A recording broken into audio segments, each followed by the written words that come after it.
Yo, what's up guys? So today we are gonna see, what if Naruto was Jiraiya and Tsunade's experiment, and suddenly girls find him very attractive, part 1. Hope you'll enjoy this video. So before we start, go check out the author of this fanfic, Resolution.Kindness, link is in the description, and also subscribe to my channel, and like this video. Tsunade Obachan. Power. Naruto was punched into the wall, bursting through it before he could finish his greeting. The punch was delivered by an enraged Hokage who yelled, "Stop calling me old." Tsunade took a deep breath and sat back down. "Now, I summoned you guys here today to give you a mission." This mission she was interrupted by a loud shout of, "Yay! New mission!" Yelled by Naruto, who somehow recovered from the punch through a brick wall with only a small bump on his head. He started jumping up and down saying, "What's it we're doing? Protecting Fear Lords? Or rescuing princesses? Or fighting?" He smashed through the wall a second time, this time hit by Sakura, who yelled "Shut up," and listened to Tsunade-sama through the second Naruto-shaped hole. Tsunade cleared her throat loudly. "As I was saying, you are receiving a mission to collect some scrolls from the hidden sand village. Kakashi will not come with you this time because he received another mission earlier, but hasn't returned yet. He had to go find a cat who escaped from its owner again. He should have come back a few days ago, which is confusing me. Surely the copy ninja Sharingan Kakashi can't be defeated by a mere cat. Could it be that Kakashi-sensei was attacked by another ninja during the mission?" Asked Naruto, who had just climbed back through the hole with a new lump on his head, making him look like a teddy bear. Now Kakashi doesn't have many enemies, mainly because only very few of his foes have lived after engaging him. "Yeah, maybe Sensei is just late because he's at some perverted bookstore reading that stupid book he always has in front of his nose," said Sakura. The others nodded in agreement. Somewhere in a far village, Kakashi sneezed. It caused the card castle in front of him to crumble. "Ha!" said a large man with a long grey robe on. "You lost the bet. That castle of yours barely lasted 4 minutes, and you say it can hold for an hour. Now you have to be my personal servant for a month before I give you the cat back."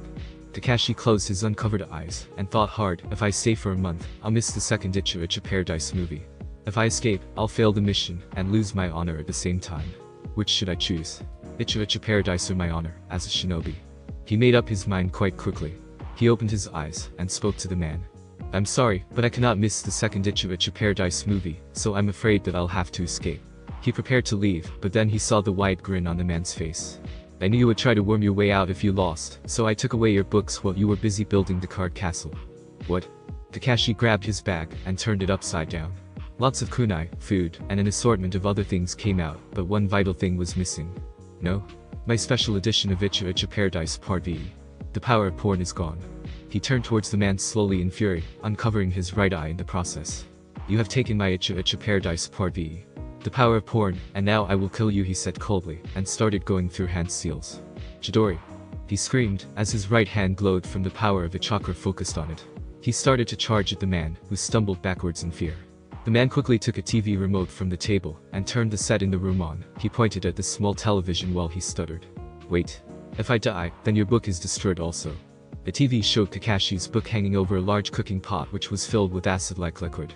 Kakashi's eyes widened, as a mouse tied to a fishing rod like bait was lowered into the pot. There was a loud hissing noise, and the mouse was pulled back up, or at least what remained of it. Only the bones of the mouse were still hanging to the fishing line, and it was still melting. A second later the fishing line snapped, and the bones fell back into the pot, bubbling on the surface for a second or two before dissolving completely. "See?" said the man in triumph, as he saw the look of pure terror on what he could see of Kakashi's face. "If you don't listen to me, your book will join that mouse in the afterlife." He pressed a button on the remote to emphasize his point. Kakashi's beloved book started to slowly inch toward the pot of doom. Kakashi slammed his face into the television screen, desperate to reach his book while begging, "Please, don't hurt my book. I'll do anything. Stop. Stop. Stop." He banged his head on the screen with each stop. The man grinned evilly. "Alright," he said, as he pressed another button on his TV remote control of doom, the way Kakashi will refer to it during his month's stay, and Ichigo Paradise Part V. The power of porn rose back up a little, away from the cooking pot of doom. "Now, you will work as my servant for a month, and then I'll let you leave. If you behave like a good boy, and do as you're told, I'll give you back your precious book, and the cat you were looking for in the first place. But if you do not do as you are told, my hand might slip." He tapped a button on his TV remote control of doom, causing Kakashi's yellow book to drop an inch, nearing the cooking pot of doom, which caused Kakashi to tremble with fear. "And your book will never be seen ever again, and when I say never, I mean never. Do I make myself clear?" Kakashi nodded shakily. "Good, you will get up at 6 every day with my other servants to eat breakfast, then you will start the morning cleaning. You will clean all of the rooms on the first and second floor with some of my other servants, and then you will have lunch after you finish polishing the medals in the trophy room. You will then hang the cleaned laundry up in the first garden for them to dry. Bring them back into the mansion when they are dry or when it is about to rain. Then you will have a half-hour break before going to the stable to feed and wash the horses. Then you will return to the house to have supper. After that you will chain yourself to a tree until midnight, as a punishment for cracking my TV with your head. Any questions? Still shaking, Kakashi shook his head. Good, you will start work tomorrow. And remember, any funny business, anything at all, and I will rip the pages out of your book one by one, and then burn them in front of your face through the TV. Now follow Yuki here to your room. A typical servant girl appeared in the doorway, and motioned for Kakashi to follow. Kakashi followed the girl silently. I would have to make a plan to save my book, then I'll find whoever made me sneeze, and torture them for endangering the meaning of my existence, thought Kakashi. He shuddered, as he heard the evil laughter coming from the man who had just defeated the copy ninja Kakashi, with a TV remote control, and a cooking pot, wincing, as his imagination showed him terrible scenes of his precious book being destroyed in inhuman ways. Whoever put me, and my book in this situation will wish that they were never born. He started clenching, and unclenching his fist, as if itching to grab hold of the culprit's neck for endangering his book. Back with the rest of Team 7 at Hokage's tower. Naruto, Sakura, Sasuke, and Tsunade sneezed at the exact moment. Somehow I have a bad feeling about this, said Sasuke, speaking for the first time in the meeting. I agree with Sasuke-kun, but you'll protect me no matter what, like the time with Gare, right Sasuke-kun? No, I will not, and for the last time it was the dope who saved you from Gare, said Sasuke, his fists tightening, as he remembered how Naruto had shown incredible strength and defeated Gar, even when he turned into the one-tailed raccoon demon, when he had been merely defeated at the start, when Gare wasn't using 1/10 of his power. Flashback. Naruto must have gone mad, thought Sasuke, as he saw Naruto trying to get to Gar even when he's being flung around like a ragged doll, trying to protect the small toad he summoned earlier. Then Gara pissed Naruto off with words, and Naruto blasted Gar's backside with a combination of an explosive note wrapped around the handle of a kunai. Sasuke caught Naruto before he fell off a tree, and teased Naruto about getting beaten up so much only to land a one-hit on Gara, but was impressed against his will because Tsuchidori barely harmed Gar, but Naruto's aspect was with no doubt very effective, seeing Gara couldn't recover immediately. Sasuke took the chance to try to save his face by telling Naruto to release Sakura from the sandbind, and then escape while he held Gara off. But then Naruto said he understood something, and told Sasuke to rest before summoning a huge amount of chakra. Sasuke, Temari, Gamakichi, name a frog Naruto saved earlier, and Pakin, Kakashi's nin dog who helped Naruto, Sakura, and Shikamaru track Sasuke, and Gar, watched, as Naruto created about 2,000 shadow clones, and pounded Gara into a pulp. Then Gara did something only kids see in stupid Superman TV shows. Gara turned huge, very huge, about the size of a small mountain. Sasuke thought Naruto was doomed when he saw sand wrap itself around Naruto, unable to assist his teammate because of the pain of the cursed seal on his shoulder. Then he was shocked again when Naruto summoned a huge toad, about the same size as the demon they were facing. After a fierce battle, which was like being in the middle of a typhoon and a tsunami combined, Naruto shattered Gar's raccoon form. They fell down towards the earth and landed in some branches. With one last attack, Naruto punches Gar in the face, and they both hit the ground. Sasuke knew it was over because the sand binding Sakura lost effect. Sasuke caught her before she hit the ground, and went to find Naruto. He found the blonde still trying to get to Gar with his chin, and fell unconscious after hearing the news of Sakura's safety. Gar's siblings retrieved their brother, and left after Gara told them that he didn't want to fight anymore. He still remembered the smile on Naruto's face. Not the wide grin that didn't reach his eyes, but a peaceful look, one that he had never seen before. Then flashback. Sasuke gritted his teeth. Naruto didn't win by luck, as Sakura kept telling everyone. She only says that because she didn't see the whole battle, having passed out at the start. Naruto was stronger than him, and if he can't even beat Naruto, he'll never be able to kill Itachi. Looks like I'll have to triple the training for now, he thought. He was thinking so hard that he didn't realize the meeting was over, and that everyone was looking at him, with Naruto saying that Sasuke was probably scared of cactuses or something, which caused Sakura to punch the dope through another wall, this time falling out of the 3-story building. Tsunade spoke to Sasuke while Sakura was yelling at Naruto through the second Naruto-shaped hole. While you were spacing out, I told Naruto and Sakura that you will meet your temporary sensei, while Kakashi's not here at the north gate at 7 o'clock sharp. And she turned to Sakura, you're going to pay for those holes you made, Sakura, unless Naruto is willing to, I'll pay for it, said Naruto, who climbed back through the hole, and continued. I'll do anything for Sakura-chan, he said, as he took out his Gama-chan, the name of his wallet, and emptied most of its contents on Sanin's desk. The cuckoo clock on the wall signaled 6 o'clock, and Naruto's stomach growled at exactly the same time. I'm going to get some ramen for dinner, see you guys later. With that he ran off, leaving his teammates with a very pissed off Tsunade. The brat needs a lesson on manners, grumbled Tsunade, as she took out a bottle of sake. Taking a swig, she motioned for Sasuke and Sakura to leave, which they happily complied, feeling a scary aura around their Hokage. Somewhere outside, in a small alley on the way to the ramen stand, Naruto's mind was filled with ramen. Too busy with the food in his mind, as he ran, he accidentally bumped into a woman, making her drop the bag she's carrying. "Sorry," said Naruto quickly, as he helped her up and picked up her bags for her. Then he saw the contents of one of the bags still on the floor. "Hey miss, where do you buy this shampoo?" he asked, picking one up and looking at it. The woman looked at him with questioning eyes, as if she thought he was joking or something. "Why do you ask?" she said. Well, Naruto began while scratching the back of his head. "The shampoo I use at home was brought from the Wave country. I've used it up, and very few people are willing to sell me stuff here for special reasons." "Did you have control over the special reasons?" she asked politely. Naruto was surprised. Most people whom he talks to ignore, glare, and chuck stuff at him. She must be from another country, he thought. "Well, apart from killing myself, I can't do anything about it," he said with a wide grin on his face. "I have a friend who smiles like you do, and hides behind it, so I've learned to read the eyes for emotions. You are sad at this moment. You want affection, but are afraid to reach out for it properly." Naruto tried to deny it, but deep down he knew it was true. He was trying to think of something to say when the woman spoke again. "I can help you here." She gave him a bottle of liquid. She seemed to look behind him for a moment before saying, "Drink it, and you will feel better tomorrow. And also keep the shampoo, I don't need any more anyway." With that she walked away, waving goodbye to him. "See you around, Naruto," she said before turning a corner. Naruto walked away after a while, still confused on why someone saw through his mask so easily. "That's because she's one of the few who truly cares for others, kid. Even though she just met you, she already treats you with kindness. Trust me on this one, I can sense it."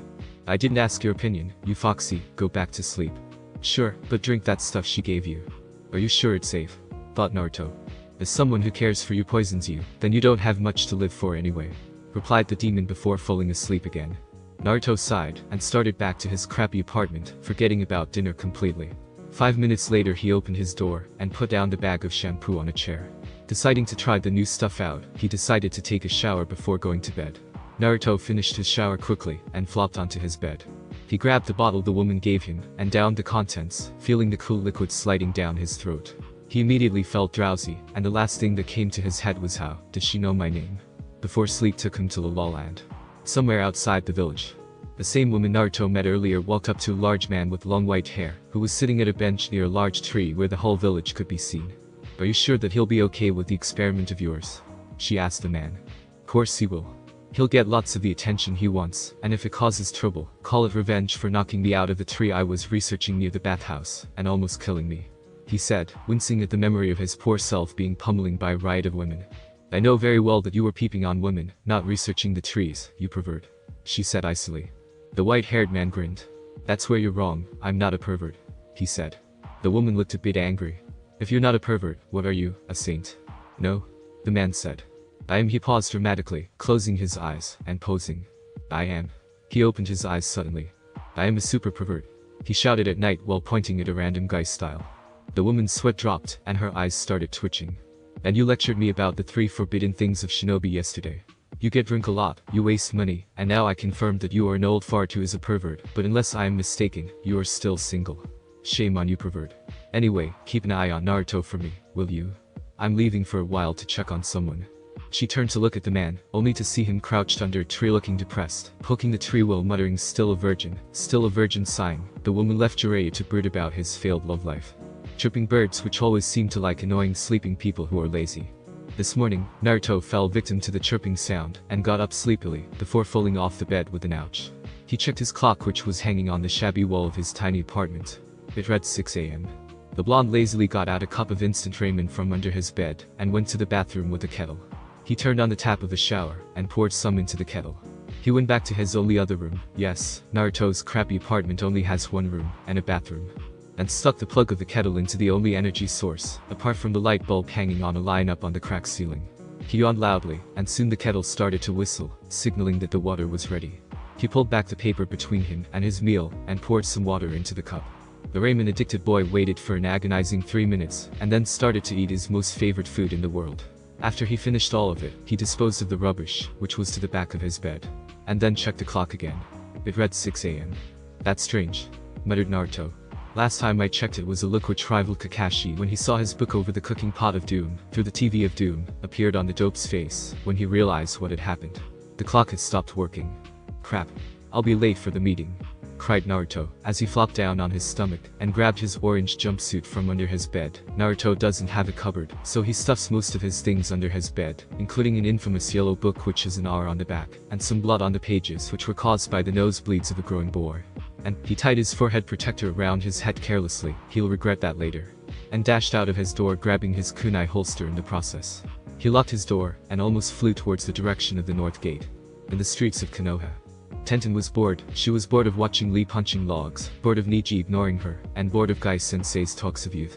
So the weapon specialist sneaked away from the training ground, and went for a walk 30 minutes ago. Now she is in the street wandering aimlessly, still so bored that she considered going back to listen to her sensei's endless crap. She was about to head back towards the training ground to her doom when she caught a whiff of sweet scent. But before she could identify the source of the nice smell, an orange blur knocked into her at high speed, sending them both tumbling down a small alleyway.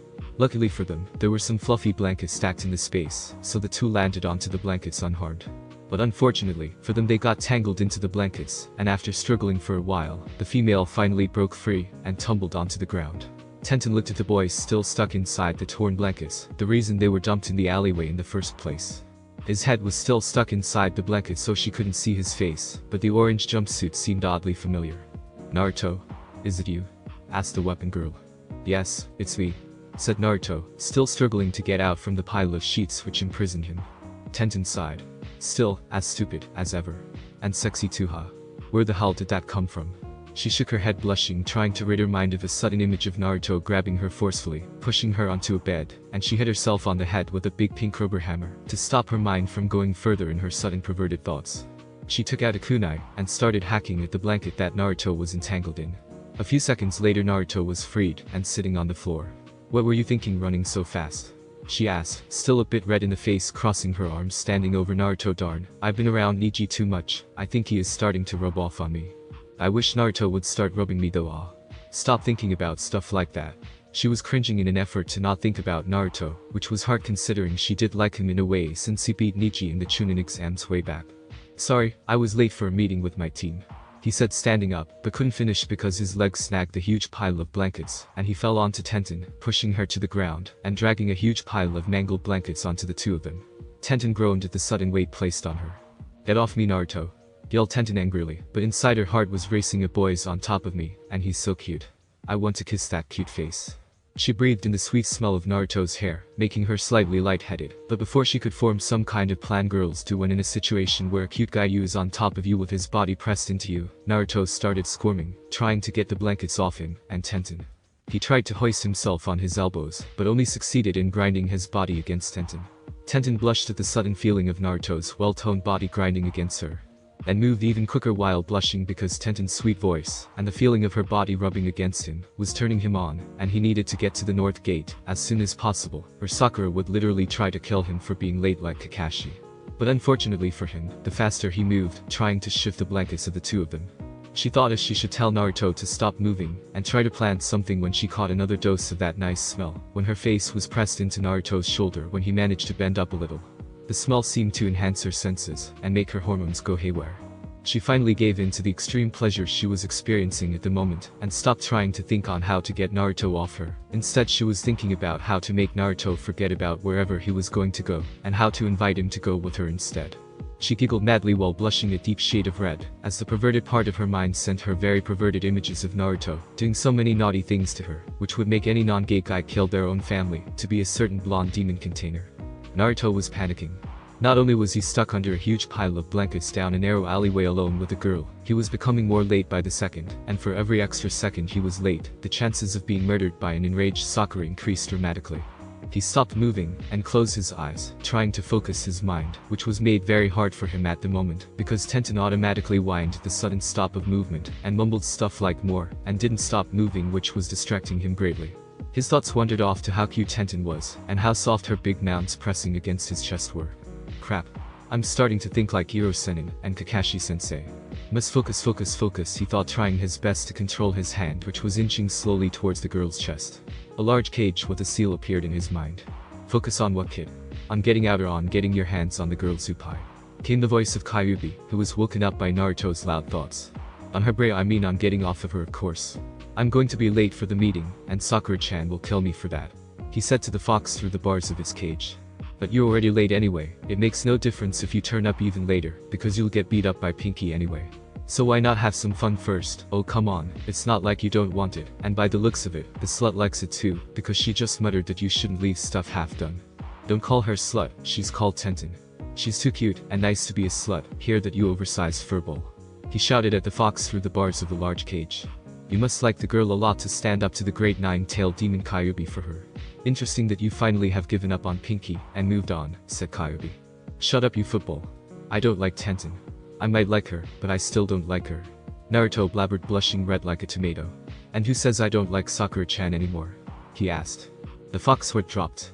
He just called me a football, and then he said that he likes Tenten, but he doesn't like her in the same sentence. Are my language skills getting rusty, or is it his stupidity and bad grammar? What has Iruka been teaching him those many years? Tut he wondered for a moment, and decided to answer his question. Well, when I insulted the girl called Tenten, you started shouting at me, but when I called that poor excuse of a Kunoichi Pinky, you didn't react at all. Ill thought, who do I like, Tenten-chan or Sakura-chan? And why is Tenten-chan rubbing her face against me? So smooth and soft, he blushed even redder. His face has been red for some time now. As he realized that the girl was rubbing her cheek against his, mumbling that his cheek was nice and soft. Tenten-chan, now are we? Just be a man and ask her out, but get this stuff off first. You can't do anything exciting in this position, you won't get a good entry. But come to think of it, why does this girl suddenly seem to like you so much? I know that she and the other girls usually don't talk to you often, but now that I think about it, those girls did seem to stare at you from time to time, he said. Then a sudden thought hit his head. I wonder if this has to do with that maybe, but I'll need to make sure. If it is, things will get interesting. What are you talking about? Are the Chunin exams starting soon? What do they have to do with getting off, Tenten-chan? And I'm always popular. Even more than you, shouted Naruto, pointing at the fox demon. Oh never mind, just hurry up and get off the girl. You'll need to get to the meeting soon or you might miss it. You're meeting your temporary teacher who's going to accompany you to your new mission, remember? You still don't know any details apart from the fact that you'll go to the sand. Oh yeah, that reminds me of why I'm here. I need you to help me to open the first chakra gate, said Naruto. Why? Asked the fox curiously. I taught you how to do it, and you could open up to the sixth gate by now by yourself, so why ask me to do it for you, lazy bum? I'm not lazy, yelled Naruto. I'm just too distracted to do it right now, okay? He said, blushing. Fine, but you owe me a favor, grumbled the fox, as he concentrated. Tenten had noticed that Naruto seemed to have started to think of something because he hadn't moved for almost a full 10 minutes. She stopped rubbing her cheek against his. She kept doing it because it felt so good, but now her neck was sore and looked at his face. So cute, she thought. I wonder if he'll mind if she started edging her lips closer to his face, while her heart rate increased the closer she got. But before her lips made contact, Naruto opened his eyes, a large amount of chakra suddenly flowing through his body. Tenten realized that he had opened his chakra gate because she had seen Lee practice it every day in the training grounds, while Niji sat in a corner and meditated. Naruto focused the chakra on his hands and legs and pushed hard onto the ground, sending the huge pile of blankets flying upwards a few feet off him, landing with a flump behind him. Yes. Finally got it off, he said happily. But then he froze when he saw the tears forming in Tenten's eyes. Am I just so ugly and fat that you want to get away from me as fast as you can? She squeaked as she started to sob. No? Said Naruto quickly, as he started to panic. He couldn't handle crying girls. He'd get too soft and promise anything. The last time Sakura did it, he managed to make him promise to make him try to find out what Sasuke likes. He shuddered at the memory. Flashback. He had followed Sasuke around for a week after missions, asking what he liked. In the end, Sasuke asked him if he was gay in front of Lee and Ino, who were helping Tsunade and Shizune carry some paperwork to the Hokage's office.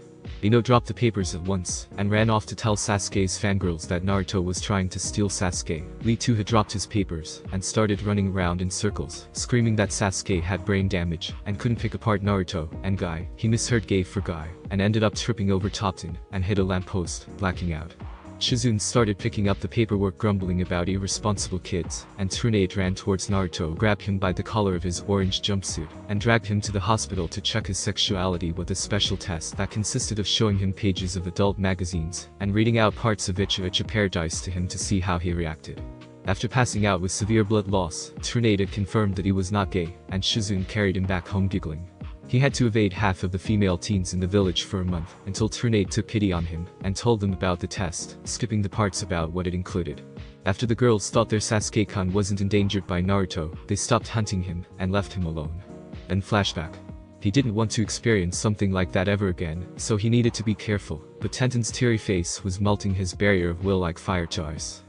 Sob, but you even opened a chakra gate to get away from FR, sob, for me, she said through soft sobs, her eyes full of tears threatening to burst out at any moment.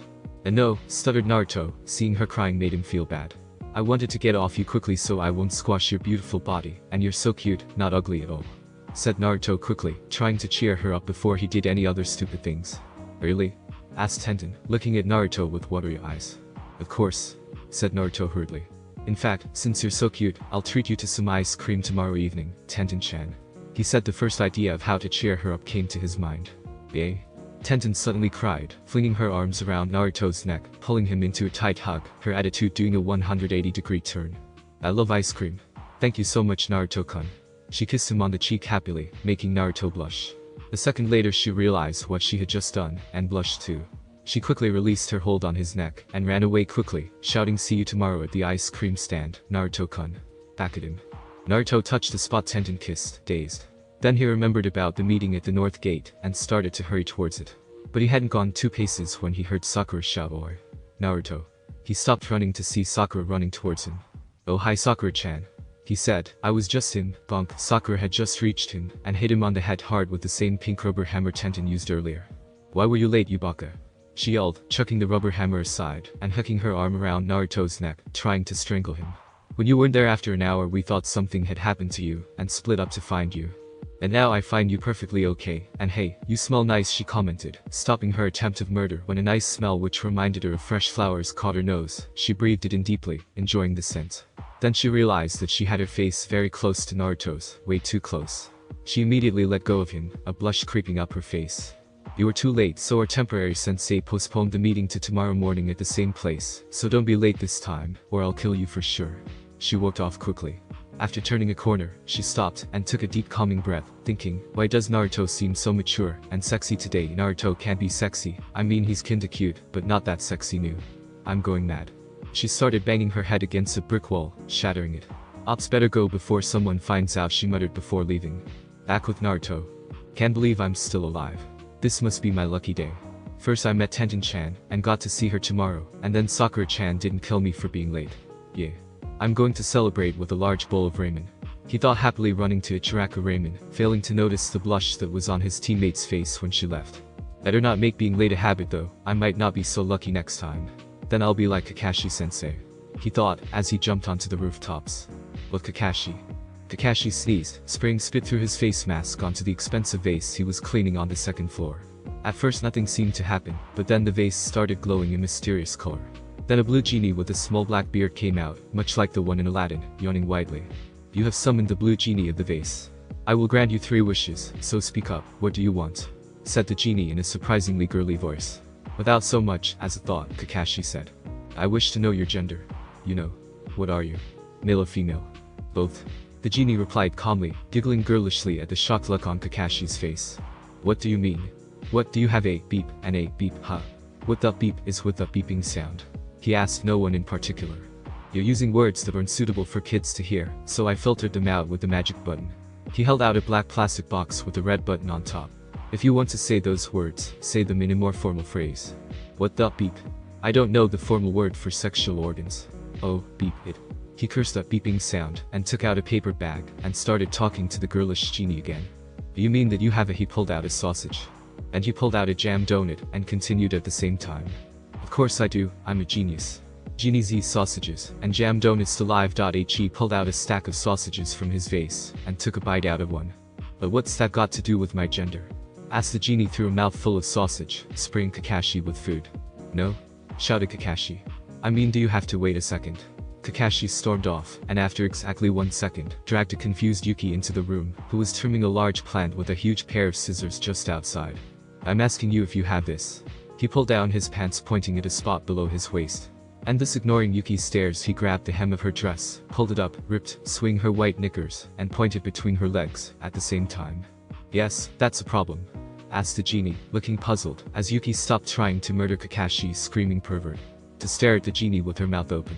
Kakashi took the chance to say, "I wish you will make Yuki stop trying to kill me," before Yuki could start attacking again him with her rather huge menacing pair of scissors to cut off a certain body part of his. The genie said, "Wish granted," and snapped his fingers, literally. Ouch, F you beep, finger, beep. He stopped cursing when he heard the beeping, and looked at Kakashi. Kakashi shrugged. "Someone's got to do this, you know," he said, holding the box.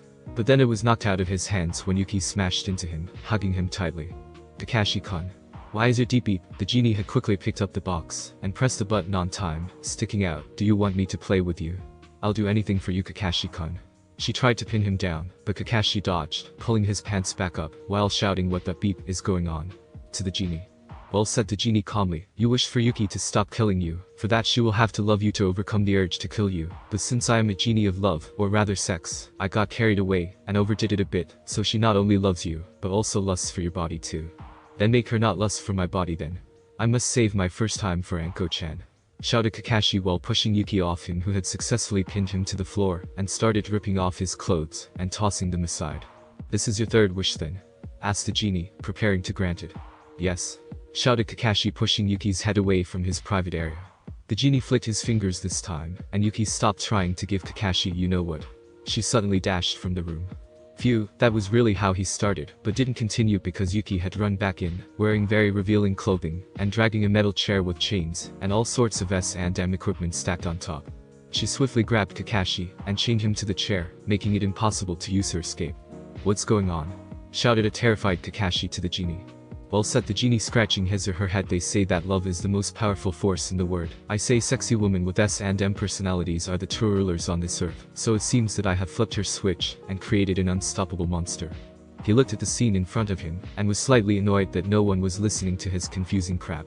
"Well, my job is done, see you after 100 years, if you're still alive by then." He vanished back into the vase, chucking some condoms in the direction of Kakashi, saying have fun, and play safe. "Wait. Save," he yelled at the vase, but no reply came. Retreating to grab the black box off the floor, Yuki advanced again at Kakashi, drooling, as she locked the door, as she passed it. Kakashi only had one thought before the wild day continued. "I'm so screwed. With Tenten." Tenten sat under her favorite tree in the park, thinking. Why did she get so emotional around Naruto? She didn't even flinch when some guy told her that he thought that she looked and dressed like a pig in a wig before Niji beat the shit out of him. And she just lost control of her emotions, and acted like an immature schoolgirl around Naruto, because she had a thought that the blonde didn't like her. She even kissed him without a second thought. She blushed at the memory. Then she remembered something else that made her heart leap. He had called her Tenten-chan. Does that mean that he has feelings toward her the same way she's been feeling toward the blonde? Maybe she'll figure it out later because she was hungry. She was about to leave for lunch when Lee popped up, shouted Tenten, and ran towards her, only to receive a punch in the face. "What do you want, Lee?" asked Tenten, sounding annoyed. "Sensei told me, I need you to find you because you weren't there when Sensei remembered about a meeting. So he went there to wait while we found you.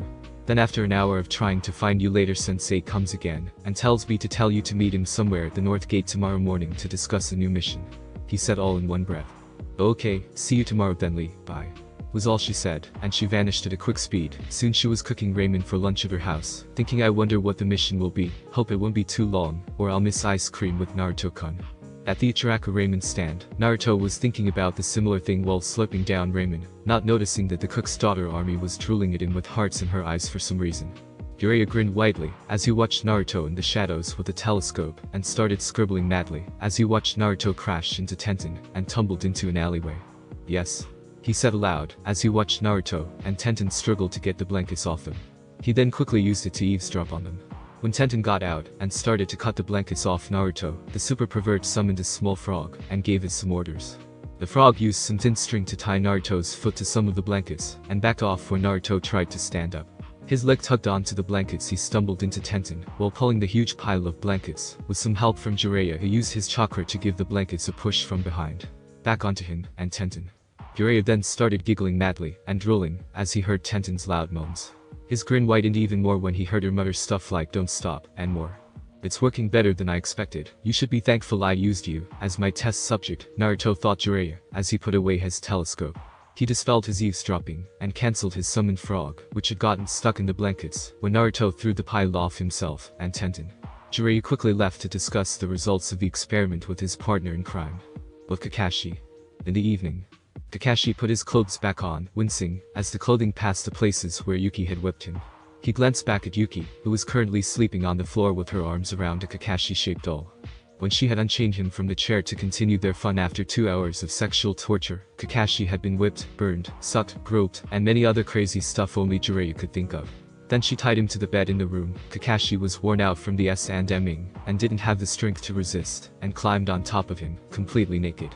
Kakashi, who was also completely stripped of clothing, could only watch, as Yuki entertained herself with his body, and after another 3 hours, finally fell asleep exhausted on Kakashi. Kakashi struggled with the ropes that bound him for 5 or 6 minutes before finally breaking free. He tried to move, but Yuki had her slender legs wrapped around his legs, and her arms around his neck, her body pressed onto his. With much difficulty, he formed the hand seals he needed, and used the replacement, replacing himself with the Kakashi doll. He left the room, and went to take a bath in the hot springs. He changed into a towel, and went into the springs, wincing again, as his damaged skin touched the warm water. He sat there for a while, wondering what to do with his messed up life. Today, he had lost his virginity to a mad woman who was barely 18 years old. He had failed his Anko-chan, and could not face her anymore. Kakashi looked up at the moon, remembering how he had first met Anko. Flashback. Kakashi ran through the forest, heading to the forest at breakneck speed.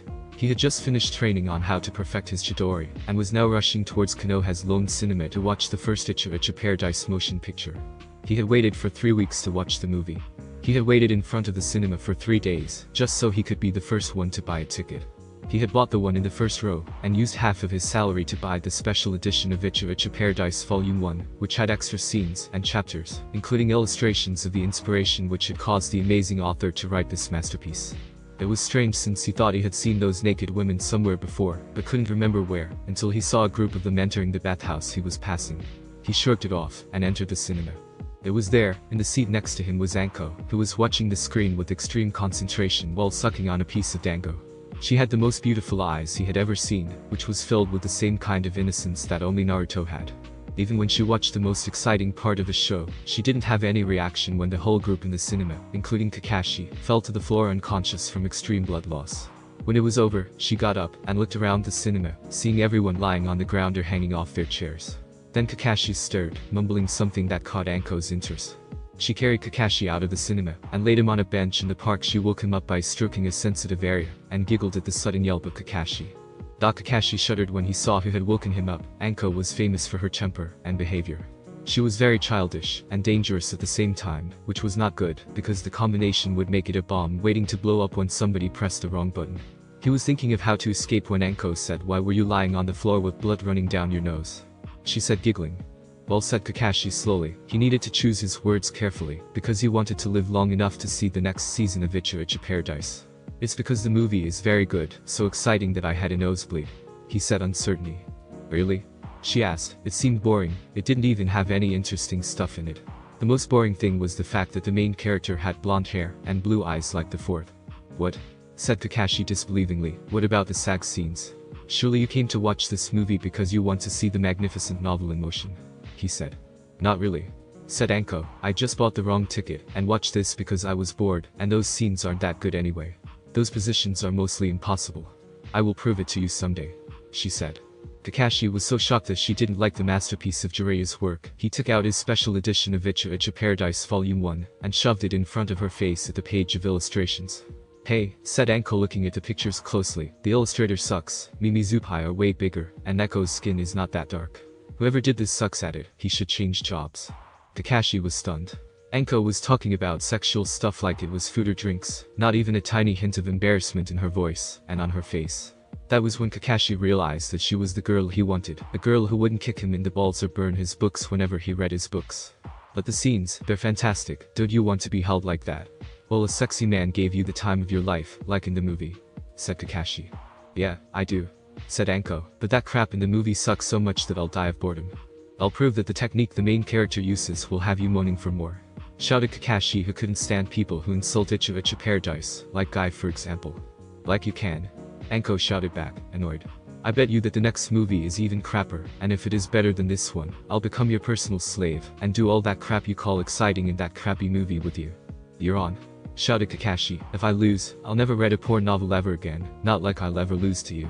He said it, and I'll personally burn those things you call books when you lose. She said before stomping away, scaring anything that breathes to death with her glare as she walks past. Then flashback.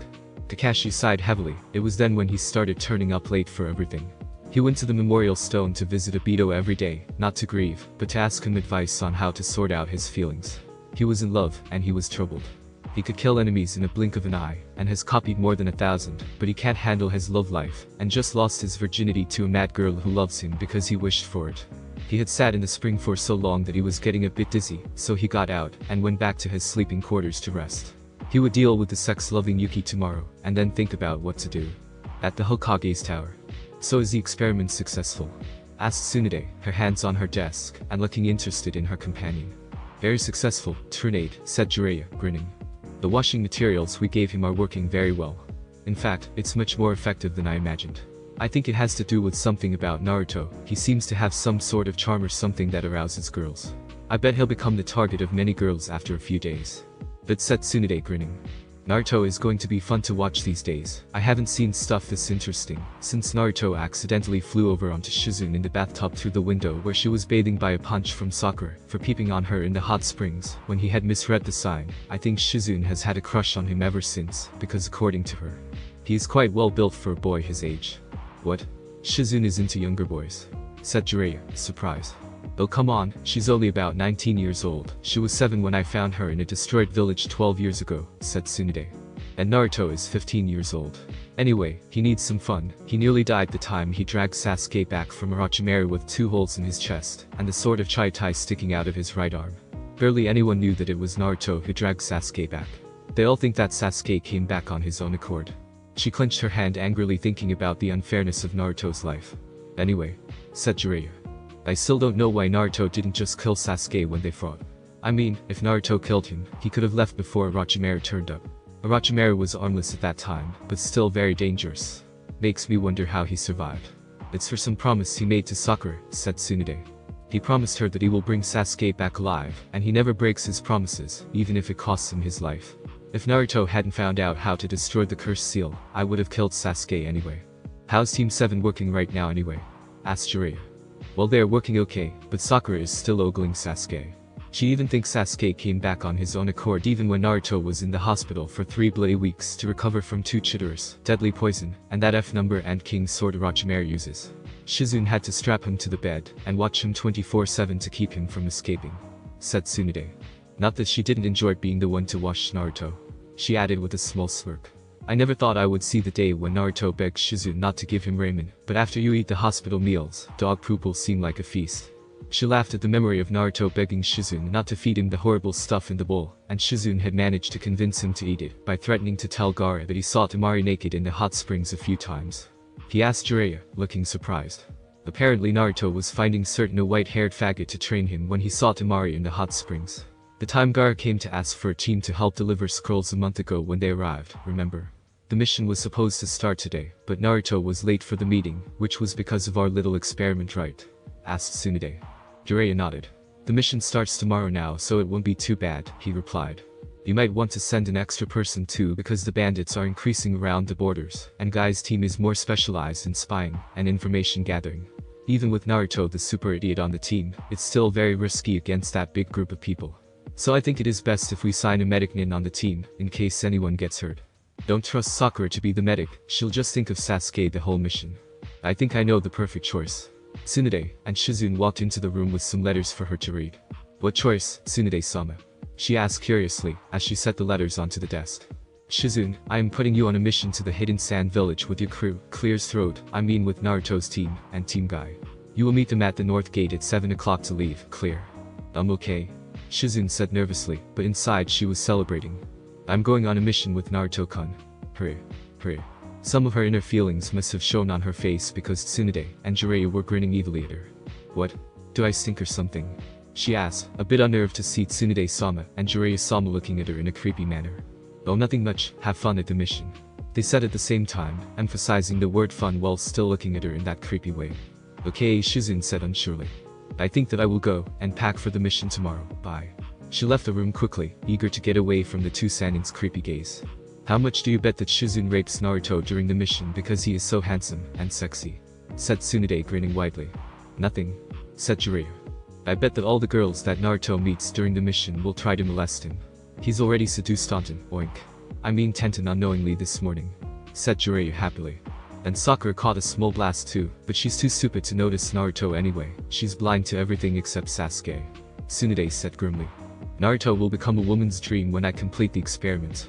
All he needs to do is to use the shampoo for a week, and the effect will last forever, said Jiraiya proudly.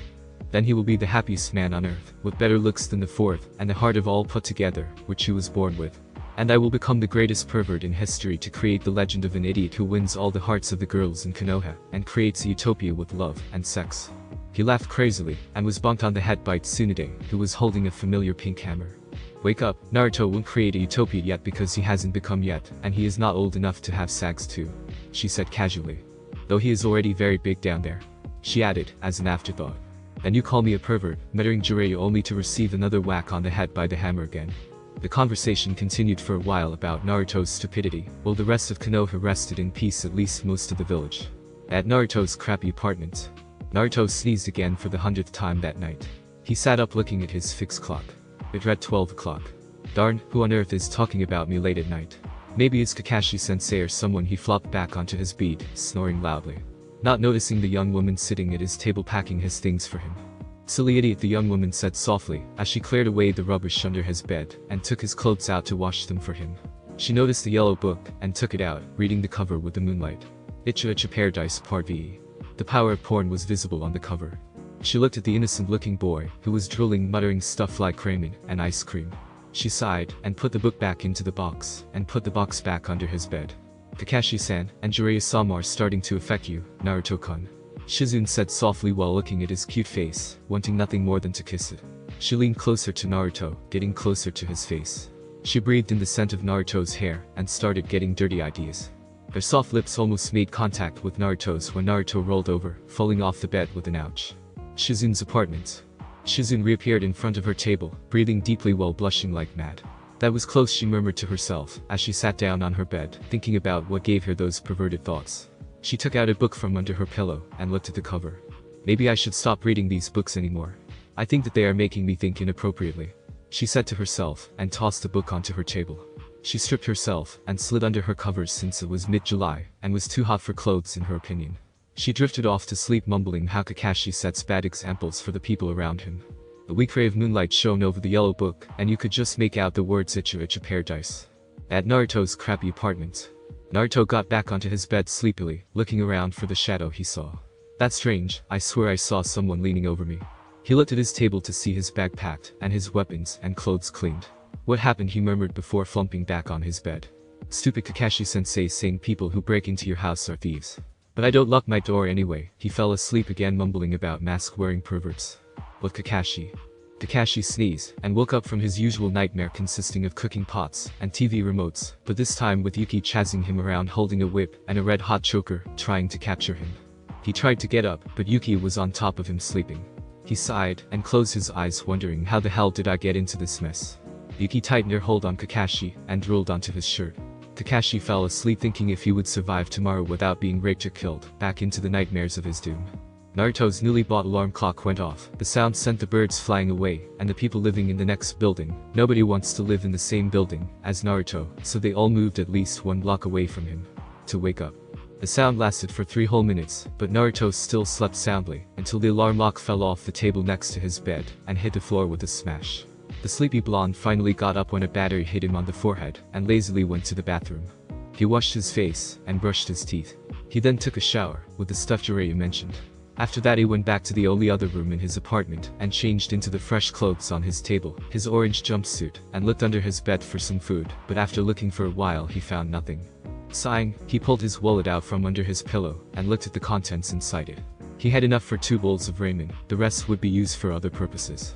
He left his apartment, not bothering to lock his door, since nothing in there was worth much, and no one other than him lived in this building anyway. Naruto zoomed off to the Ichiraku ramen stand to have his breakfast. Training grounds. Niji was sitting in the shade of a large tree watching his teammates doing their training. Lee was currently doing push-ups, about halfway through his goal of 400. The Hyuga watched as Lee went on and on, with no sign of tiredness on his face, while Tenten was a few feet away from him practicing with her kunai and shuriken. Niji observed her for a while, and noticed something strange. Tenten's kunai and shuriken were whizzing through the air, striking the tree, but almost all of them missed the target stuck on the wood, some of them hitting the trees nowhere near the target, while most of the metal bounced off the trees harmlessly. Niji decided to go and see what's going on. "What's bugging you, Tenten?" said Niji, walking up to the girl and crossing his arms. He started feeling annoyed when Tenten continued to chuck her weapons carelessly at the direction of the tree, ignoring him, as if she was in a trance. Niji sighed and spoke again. "Tenten, what's bugging you?" he asked again. When he received no response, he walked in front of her targets, thinking that she would stop and notice him now. He was wrong, because Tenten still chucked stuff in his direction. Shocked that the girl still didn't notice he was there, he didn't react fast enough and was hit by one of the kunai. "Tenten." The girl snapped out of it and looked blankly at Niji, who was clutching his bleeding shoulder with his left hand, looking very annoyed. Then Tenten realized what had happened and rushed up to him, apologizing. "Sorry, Niji. I was thinking about something and didn't see you," she said, and handed him some bandages. "What's bugging you?"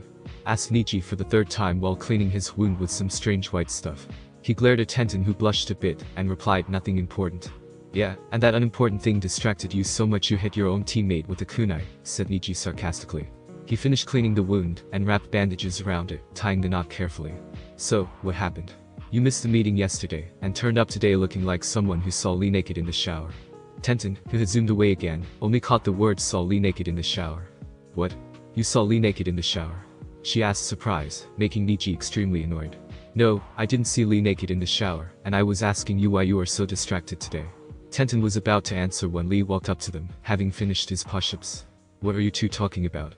he asked, looking from an extremely annoyed Niji to Tenten, who was blushing. Lee thought. "I've hardly ever seen Tenten blush before, something strange must have happened. So what's going on? Did Niji just confess his undying love to you, or is it the other way around?" he asked the girl. Tenten's blush disappeared as she snorted. "As if he ever will. I think he's gay," she said. "I'm not." Niji shouted defensively, almost too defensively. She ignored him and continued. "I was just thinking about Nar." She stopped herself from saying the rest of the sentence, but the other two took a guess. Niji smirked and said, "Ah, of course, you were thinking about Naruto. Then I assumed that you didn't show up for the mission because you two were too busy making out in a dark alleyway or something." He joked, but was surprised when Tenten blushed a deep shade of red. He looked shocked. "You two were really making out somewhere, weren't you?" he accused. Tenten blushed even deeper and looked anywhere but at Niji's pale eyes. "Well, not exactly. We just bumped into each other pretty hard and tumbled into this alleyway with some torn blankets in it. We got stuck, and it took us a long time to get out, and we were pressed into each other," and her voice faded into nothingness as her face got even redder than possible, pressing two of her fingers very much like Hinata.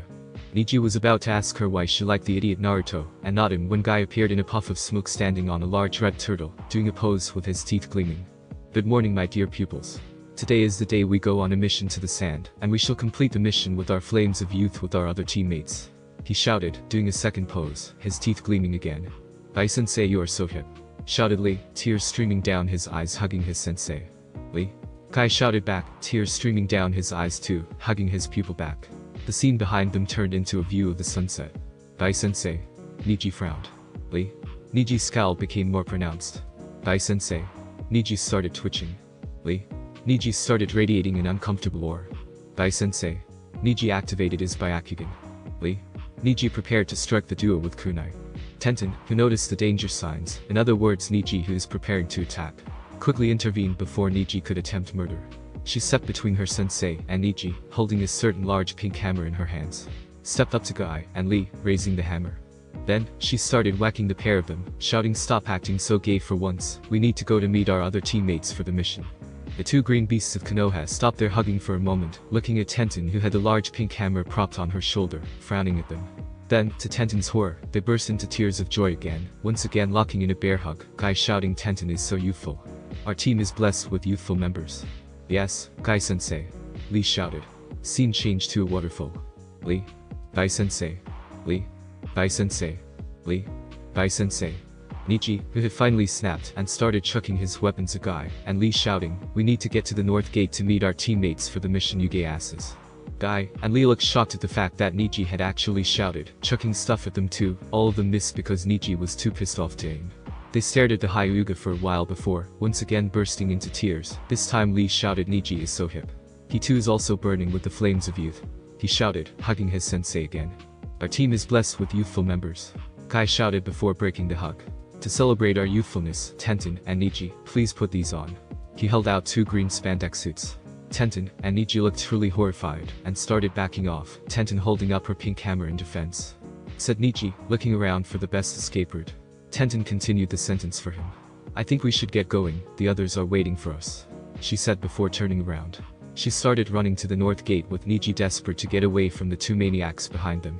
Lee and Guy followed by shouting things about their youthfulness and how the suits would fit their teammates perfectly. They track a ramen stand. Naruto slurped down his 5th bowl of ramen. The old man was not here today, so AM took care of the store. She gave him bowl after bowl of free ramen, just so she could see his cute face longer. Naruto noticed her staring at him and looked up, puzzled. "Anything wrong, AM-chan?" he asked, not noticing her blush when he looked at her. AM quickly said the first excuse she thought of. "Just wondering how to explain to my father why you got so many free bowls of ramen in one day," she said, looking dreamily into his sky blue eyes, making Naruto getting a bit red in the face. He wasn't used to girls staring at him in that kind of way. "Maybe you could say that you lost some of it," he said lamely, as AM still stared at him with some kind of emotion he wasn't familiar with.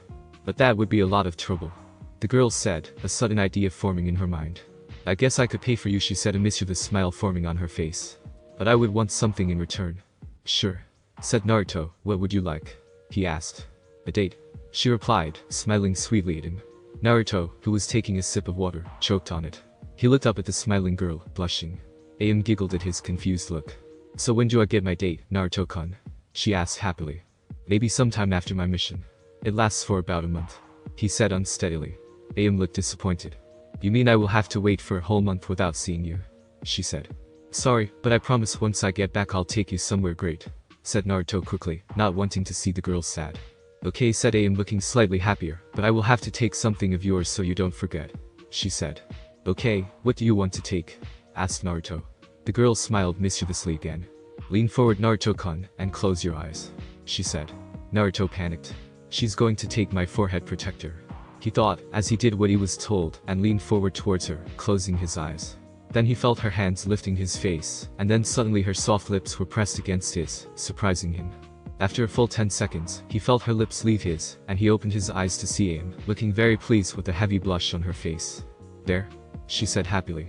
"I stole a kiss, and when you come back and take me on a date, I'll give it back," she said, giggling at Naruto, who was blushing like crazy.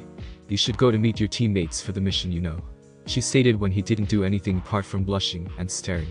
"Or do you want to have another kiss before you go?" she asked hopefully. Naruto said, but couldn't continue because AM yanked him back towards her and kissed him again. "There," she said after the long kiss. "You'll be late, you know, if you don't hurry up." "Okay," was all Naruto managed to say before standing up. "See you when I get back, bye," he said before setting off, leaving behind a very happy ramen girl who sat behind the counter staring dreamily at Naruto's slowly disappearing form, thinking about the date she'll get when he gets back. She didn't even notice the woman who had just entered the store. "Naruto is so sexy, isn't he?" the woman asked. "Who cares?" replied AM dreamily, not realizing who it was. "I like him because he's Naruto-kun, not because he's sexy. But he seems even more irresistible lately," she admitted. This made Tsunade grin. "Sorry to burst your bubble, but you are going to have a lot of competition," she said knowingly. Now that caught AM's attention. "What?" she said, her head turned to Tsunade so fast that it was quite alarming. "Yep," said the. "Many women have started to notice Naruto. Actually, I just met one at the office who has had a crush on him for a while already. And even if he doesn't realize it, he'll be flocked by girls soon enough, so you better try hard or he'll be taken soon. I won't lose to anybody," she said loudly, flames in her eyes. "Naruto-kun will be mine." "Well, good luck then," said Tsunade. "Now if you would kindly stop dreaming about the boy, please get me a bowl of miso ramen." AM blushed and quickly started work. In front of the north gate, Sakura and Sasuke stood in front of the gate waiting for the others. Sasuke was brooding, as usual, and Sakura was trying to get Sasuke to go on a date. "Oh come on Sasuke-kun, a date wouldn't hurt, wouldn't it?" she asked hopefully. Sasuke ignored her. Sakura nagged him for another 5 minutes before giving up. It was almost 7 AM, and she was about to explode from boredom when she saw Tenten and Niji running towards them at high speed. "Quick! Hide us now before Guy and Lee find us," said Tenten panicking. Then they heard Guy's voice along with Lee's. "Too late," she said. "There they are. Our youthful teammates are Sasuke-kun and Sakura-san, shouted Lee, running towards them with Guy close behind. Where are our last teammates? Asked Guy, finally putting the spandex suits away. Tenten and Niji relaxed a bit. Yeah, where is the idiot? Asked Niji. Tenten looked puzzled. We're doing the mission with you guys, she asked. Sakura nodded. That means our teammates stopped abruptly at the sound of screaming. She turned around just in time to see an orange blur zoom past her, jumping into a tree near them. She saw the reason a few seconds later. A huge group of girls ran up to them panting. Why have you seen a hot sexy blonde guy running past? One of them asked. The 6 of them just stared dumbly back. I guess not then. Another one said, and they ran off to find the hot sexy blonde guy. After they left, Naruto emerged from his hiding place and walked up to them panting hard. Those maniacs started chasing me when I woke by. What's wrong with them? He asked. No one answered. He looked at the group, confused. What? He asked, but then Tenten flung her arms around his neck squealing. Surprised at her actions, Naruto lost balance and fell to the ground with Tenten on top of him. Sakura, Sasuke, Lee, Guy, and Niji stared disbelievingly as Tenten clung to Naruto saying yay. I got a mission with Naruto-kun. Naruto, who was blushing red, said. Tenten-chan, we need to start the mission soon, so would you mind if you got off me? Tenten realized what she had done and let go of him. Blushing red, she reluctantly got off the blonde. Naruto got back onto his feet, a bit unnerved at the stares he was receiving. Niji was practically glaring. So when do we leave for the mission, Super Fuzzy Brows Sensei? Guy cleared his throat. We leave right after the briefing, and when our medic arrives, he said, taking a scroll out from his coat while looking at Tenten, who was clinging to Naruto's arm, which was making Niji glare. Lee on the other hand was hopelessly trying to answer some questions asked by Sasuke and Sakura. Now listen up, Guy said, catching everyone's attention. Tenten let go of a confused Naruto and looked at her sensei. We will travel to the sand to get some scrolls that will arrive soon. We will stop at villages along the way and help clear out bandits. We will stay at inns during the mission, so I hope no one brought tents. They all shook their heads. Good, and our last teammate just arrived too, he said. They all looked around to see Shizune running towards them, dressed in her usual clothing. Sorry I'm late, she said, bowing. I forgot to get the information from them, so I needed to go to the Hokage's tower before coming to meet you guys. Naruto looked delighted. Yay. I get to visit Gare, Tamari, and Kankuro with Sakura-chan, Fuzzy Brows, Super Fuzzy Brows Sensei, Tenten-chan, Niji, Sasuke team, and even Shizune-chan. He said all in one breath, jumping around happily, making the others sweat drop, apart from Guy who did a pose saying that's the spirit. While Lee said Naruto-kun is burning with the flames of youth, doing the same pose of his sensei. Niji said let's just start the mission, shall we? Then the group heard loud laughter. And a loud voice rang out. Naruto, this is your lucky day.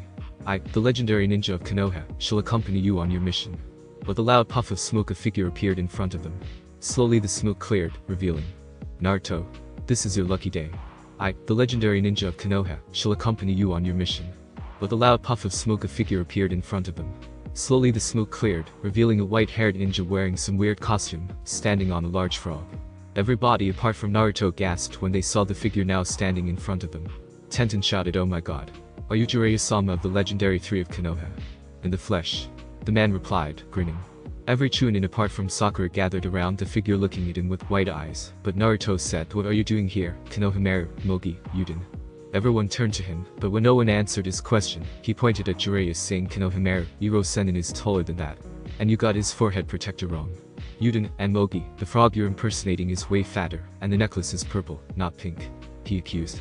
And Iro-senin would be ogling Tenten right away, since she is so beautiful and cute. He added, as an afterthought, making Tenten's face turn crimson at being called beautiful and cute. Jiraiya chuckled, and with a loud bang some fireworks exploded, consuming him. The smoke cleared, revealing Konohamaru, Yuden, and Mogi who were coughing on all fours. They looked up at the others, and quickly stood up, and began their opening speech. Prepare for trouble, Konohamaru. And make it triple, Yuden and Mogi. To protect Konoha from devastation, Yuden. And unite all shinobi with our nation, Mogi. To seduce all girls with looks and love, Konohamaru. And create a utopia under the stars above, Mogi. Yuden, Yuden, Mogi, Mogi. Konohamaru, Konohamaru. Konohamaru core blast off at the speed of light, Yuden. Give in to us now or we'll bite, bite, bite, Mogi. You got it, that's right, Konohamaru. All three did the nice guy pose, their forehead protectors shining in the sunlight, causing different reactions from others. Tenten said so cute. Niji muttered something about being fated to meet idiotic people. Sakura and Shizune sweat dropped. Naruto said hey.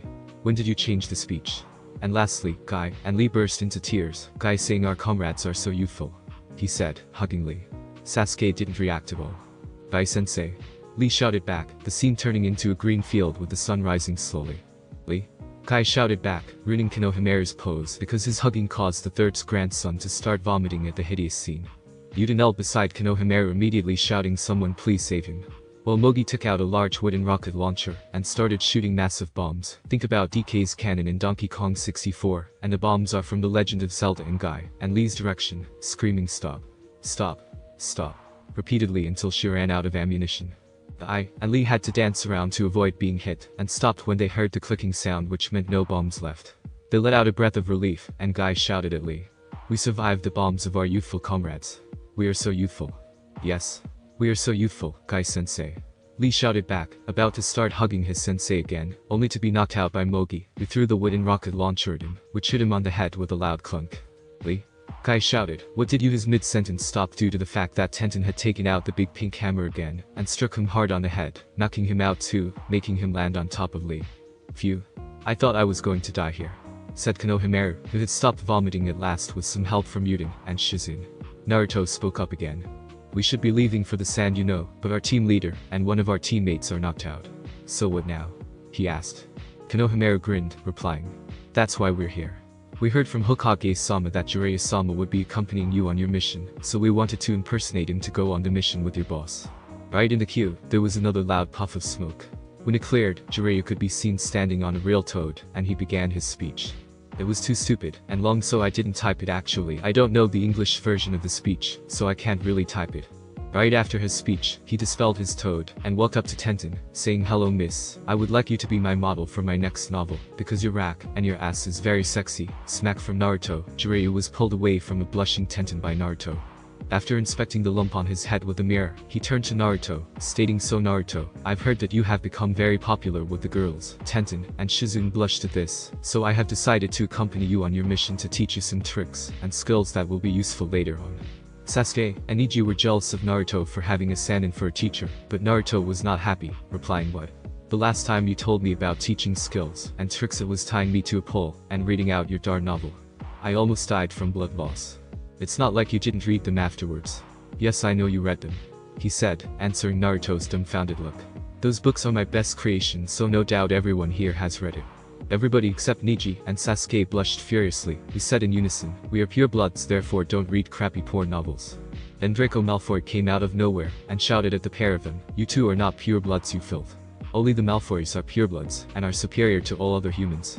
After the author deleted him from this story, Naruto started mumbling about how blondes were being abused by authors, and how he would contact SHIT. Since when did you join SHIT? Said Jiraiya, frowning. Naruto grinned. 1 year ago. He replied, surprising everyone. Remember the time we went to the sand before we came back to Erosenin? Jiraiya nodded. When you were peeping at the bathhouse, Tamari and I were attacked by Itachi. Sasuke gasped. And he stuffed us into a small broom cupboard after he took all our money from us. Everyone fell over, and Itachi sneezed somewhere far away. We had to struggle for 10 whole minutes before Kankuro finally found us, and let us out. Didn't know why he tried to strangle me with his puppets though. He said looking puzzled. Sakura cleared her throat, and said still doesn't explain how you joined SHIT. Naruto looked up. Oh yeah. After Tamari told Kankuro something about we weren't doing something, and I told him about Itachi, he let go of me, and the next day Tamari gave me this form about SHIT, so I joined. He said. Shizune, who was looking puzzled, asked, but why did Itachi push you and Tamari into a broom cupboard and not kill you? Isn't he after you or something? Everybody apart from Jiraiya looked shocked and stared at Naruto, thinking why an S-ranked criminal would be after the idiotic blonde. Naruto looked even more puzzled than possible. That's what's bothering me. He could have killed me or kidnapped me, but instead he stuffed me and Tamari into the broom cupboard, shouting about April Fool or something. Everyone's sweat dropped. It was very cramped inside, and Tamari and I were squashed together, and then her towel slid off, and... What's hell? Asked the group immediately. Oh yeah. We were at the hot springs, and had just finished bathing, and were in the changing rooms when Itachi attacked us. Where was I? Oh yeah, so her towel slid off Jiraiya, and Neji drooled. And I closed my eyes so I wouldn't see her. Jiraiya and Neji slapped their foreheads hard, but that made me couldn't get us out of there. Then Tamari saw a yellow mouse behind her, and pushed herself into me even more. He blushed at the memory of her chest pushing hard against his, as she tried to get away from this strange mouse. trying to get away from the mouse, and then I opened my eyes, and saw the mouse turn into sand or something, and then Kankuro opened the door, and we fell out, and then I was chased around by his puppies until Tamari covered herself up, and said it was a misunderstanding. He finished still thinking about Tamari's soft creamy skin. The others thought about what he said for a moment, and then Shizune voiced a question that was in everyone's, apart from Sasuke, dirty part of the mind. Why were you in the same changing room as Tamari? She asked, thinking about the possibilities. Naruto blushed again. Well, the bathhouses in the sand are very expensive, so I asked Gar to let me use the private hot springs at his place. There was one. Why didn't I get in? Asked Jiraiya, scowling. Well, only Tamari uses it, so he told me to ask her instead, so I went to her, and she said it was okay. And you can't go in or you'll peek on Tamari, said Naruto. Like you did, you mean? Accused Jiraiya. Everybody looked wide-eyed at Naruto. Naruto coughed, trying to hide his blush, and continued. So we used the hot springs together, and talked about things. Everyone stared at him, but he continued calmly. I kept back to her though, so I didn't see her. He said, thinking about why she would let him bathe with her in the first place. Oh my god. Naruto is actually thinking that much. What next? Sasuke's gay or something? Wait, I think I have an idea, grins evilly. Everyone in the group was also thinking about the same question. Jiraiya grinned, saying, you must be a special kind of magnet, Naruto. Maybe even Tamari seems to like you now. My list is surely getting longer and longer. What list? Said everybody, while far away a blonde girl with her hair tied in 4 ponytails sneezed, spraying her drawing with spit. Sunagaker. No. My Naruto drawing is ruined. Shouted Tamari, trying hopelessly to clean her picture, but hurriedly hid it when Gar walked in. Are you okay? Asked Gar, who had sat behind his desk next to his sister. Tamari nodded. Yeah, I'm okay. She replied. So why did you call me here earlier today? I'm supposed to go and meet the guys coming here, and I want to see Na. She covered her mouth, blushing at the fact that she let slip that little detail. Gar smirked. Not that I will kill you now look, but one that is an amused one, at least close to it. Naruto is still at the leaf. He said, making Tamari shout. What? Does that mean I stood out in the sun for 13 hours for nothing? Yep. Kano has sent a strange bird with a message saying they are still arguing about something at the north gate. I'm going to kill him when he arrives. She said, clenching her fists in fury. No, you can't, or you won't be able to have his kids in the future. Tamari, who was still mumbling about the 10,000 painful ways to kill Naruto, looked up, saying, what did you say? I said no, you can't kill Naruto, or you won't be able to have his kids in the future. Tamari blushed pink, saying, why would I want to have Naruto's kids in the first place? Gara took out a simple recorder. He pressed the play button, and Tamari's voice rang out. ZZ Naruto ZZ want, snore, Naruto babies. The mumbling went on, and on for about 10 minutes before it stopped. By then Tamari was as red as a tomato. WWH1D, did you record that? She stuttered like Hinata did when she was talking to Naruto. I don't sleep, so I need something to do. You were mumbling something about Naruto, so I recorded it. I even recorded what happened on the day I fooled you and Naruto in Itachi's form. Tamari looked shocked. You mean it was you who attacked us while we were changing and stuffed us into that broom cupboard? Yes. I even provided a mouse to give you a nice excuse to get more skin-on-skin contact with Naruto. He said calmly. That made Tamari want to stick her head in the fridge to cool her face down. Here's a fridge, said Gar, pulling a full-size fridge out of his gourd. Tamari immediately stuck her head inside the upper layer of the fridge and piled lots of ice around her. After a while Tamari emerged from the fridge and asked, what else did you record about me? She said suspiciously. Gar took out a key and unlocked a safe he took out of his desk drawer. Let's see, he rifled through the mess inside. There's the one where you were singing about your love of Naruto in the kitchen. He put the tape on his desk. Tamari tried to destroy it at once, but was blocked by Gar's sand. This one here is the talk you two had in the hot springs. He put it on his desk too. This is another one about you and Naruto fighting about who is the better blonde, he smirked. He rummaged for a while before finding a videotape. Ah. This one is a video which recorded every single prank he pulled on you, and some of the stuff you two did together, from dusters to chasing you around, and fighting over food. You two sure are childish. Everyone thought you were possessed by 2 4-year-olds. He put the video and the other tapes back into the safe, and took a laptop computer out of his gourd. I posted the video on the internet, and 69 of the audience thought you were lovers, 13 thought you were siblings, and the rest of the 34 thought you two were insane. He watched Tamari's look of severe embarrassment as she stared at the scene of Naruto hugging her in broad daylight in the crowded streets when he first saw her when he arrived. She tore her eyes away from the embarrassing scene on the screen and tried to change the subject. So why did you call me here today anyway? She asked. Oh yes, said Gar. The first reason is to embarrass you with those tapes. Tamari's eyes twitched and she wanted to smash the laptop with her fan.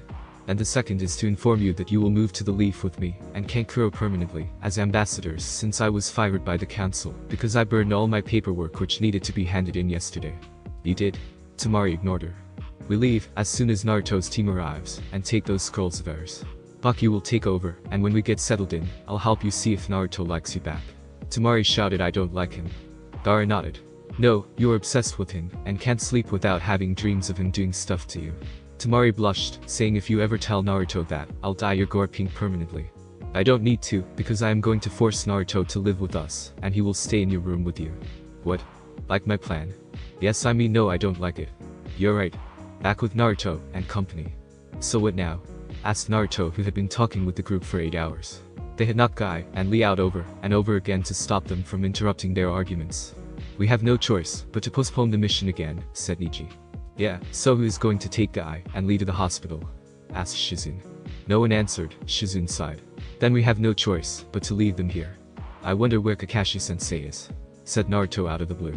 Who cares, he'll turn up soon. Let's go home and rest, replied Sakura.